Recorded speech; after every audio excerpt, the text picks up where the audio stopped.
bueno, este año el gobierno tiene que hacer algún tipo de plan platita, reactivar la obra pública, alguna cosa, si quiere el año electoral, están todos viendo a ver si hay algún desliz en el frente fiscal. No, nada de eso va a haber.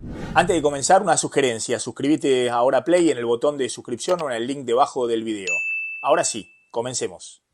Es decir, esa no es la idea, ese no es el programa, es evidente cómo está armado. El tema de la reactivación de la obra pública, veremos si algunas provincias reactivan algo la obra pública, si tienen algo de espacio, pero no va a ser el esquema del gobierno. Es más, tiene que seguir con el ancla fiscal.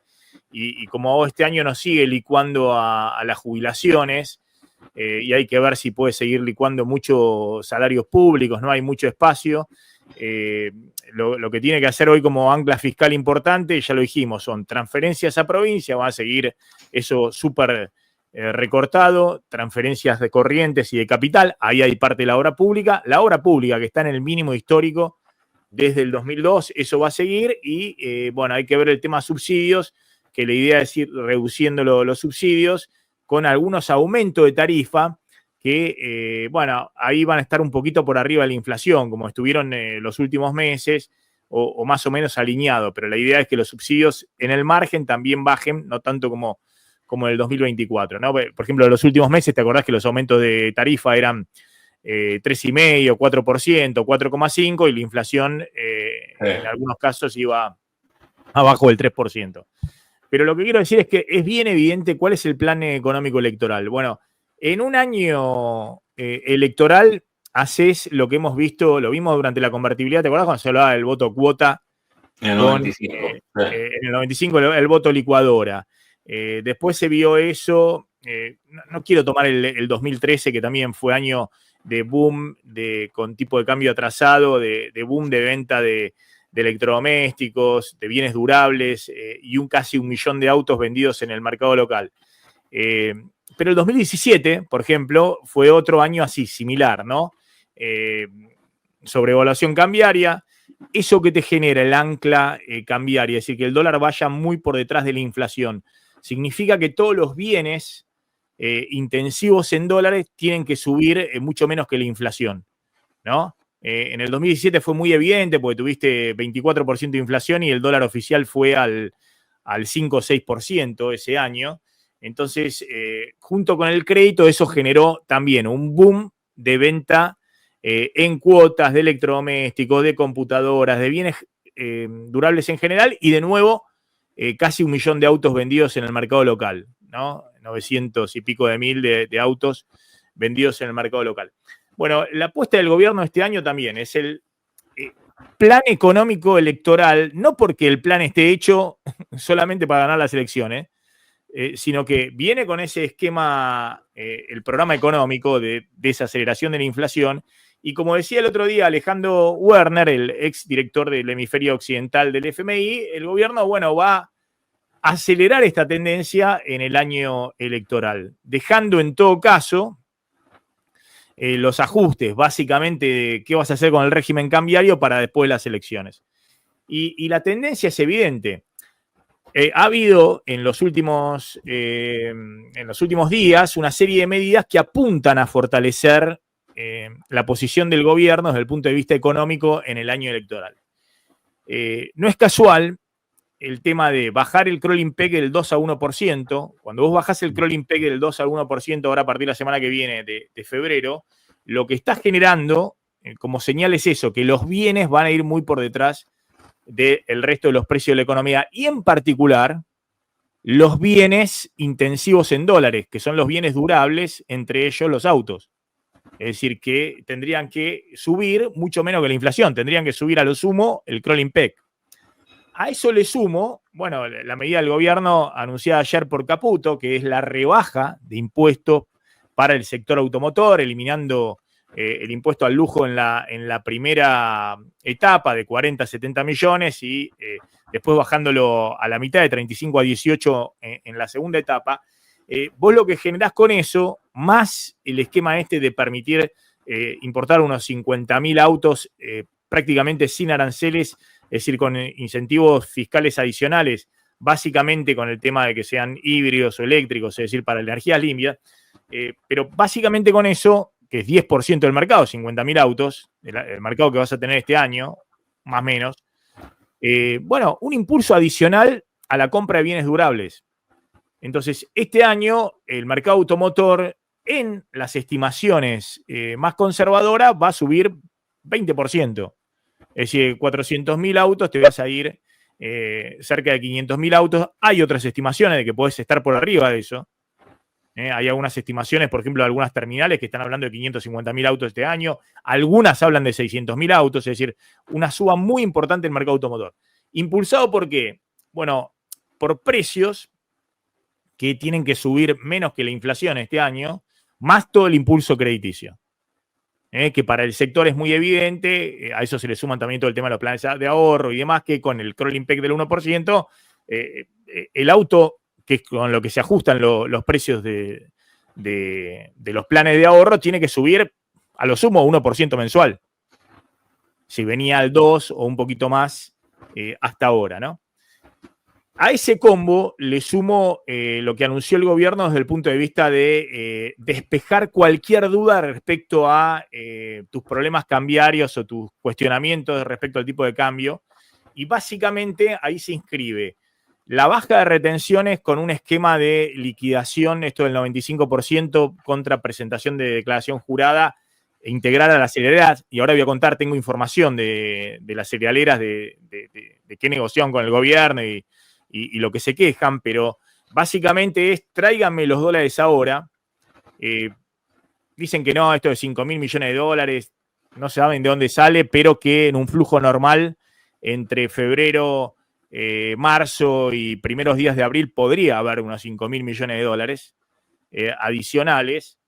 Y a eso le sumo todo el tema del canje de deuda en pesos para despejar durante el cronograma electoral parte de los vencimientos de deuda en pesos, 14 billones de pesos, que estamos hablando al dólar libre, estamos hablando de 12.000 millones de dólares, que si no tenías que ir renovándolo todos los meses con distintas licitaciones en el medio del cronograma electoral. Y eso te podía generar, algunos decían, bueno, che, pero ¿por qué no esperaron? Porque si van con el sendero de desinflación, van a bajar la tasa y pueden renovar a tasa más baja. Sí, pero también puede pasar que pueda haber una dolarización electoral en algún momento, más allá de que todos ahora en las encuestas le da bien al gobierno, puede haber tensión con eso y nadie lo sabe, a la larga tengas que pagar tasas más altas o que pueda haber algún riesgo adicional de dolarización de esas renovaciones en pesos que no se hagan y que presionen sobre la brecha cambiaria. Es decir, el gobierno, pasando en limpio, se quiere garantizar la estabilidad cambiaria total, llevando el crawling al 1% y la brecha totalmente contenida, y ahí juega todo el tema de retenciones, y al mismo tiempo, le da aire a el impulso típico de los años electorales, el impulso adicional en la economía en el sector intensivo de importaciones o intensivo en dólares, que es todo el tema de bienes durables. Hablamos desde computadoras con todo el tema de régimen puerta a puerta o todas las cosas que se pueden en el chiquitaje importar, más el sector más importante y hoy el principal importador, que es el sector automotor, generando la baja de impuestos y un cupo adicional de importaciones. Está claro el esquema. Y la verdad que si no se te mueve el ancla cambiaria, es decir, si todos te creen el 1% este año y no se te mueve la brecha, y bueno, vamos a tener el impulso, el efecto riqueza en dólares que generan todos estos programas adicional al crédito y que en general están muy asociados a buenas performances electorales de los gobiernos, que siempre que conserven. Ahora, después de las elecciones, otra película.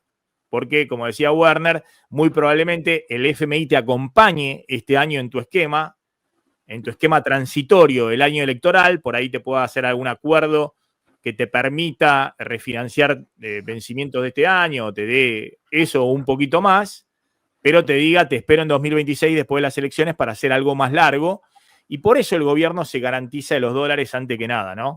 Con la baja de retenciones que no lo tenía en los planes hace 2 semanas antes de empezar las negociaciones con el fondo y que curiosamente en medio de las negociaciones con el fondo, Caputo, que había salido a contestarle a los gobernadores, a la mesa de enlace y a todos a decir que el tema de la baja retención había que llevar tiempo y demás, un día sorpresivamente sale y las anuncia. Bueno, ese es un poco el esquema. Ese es un poco el esquema.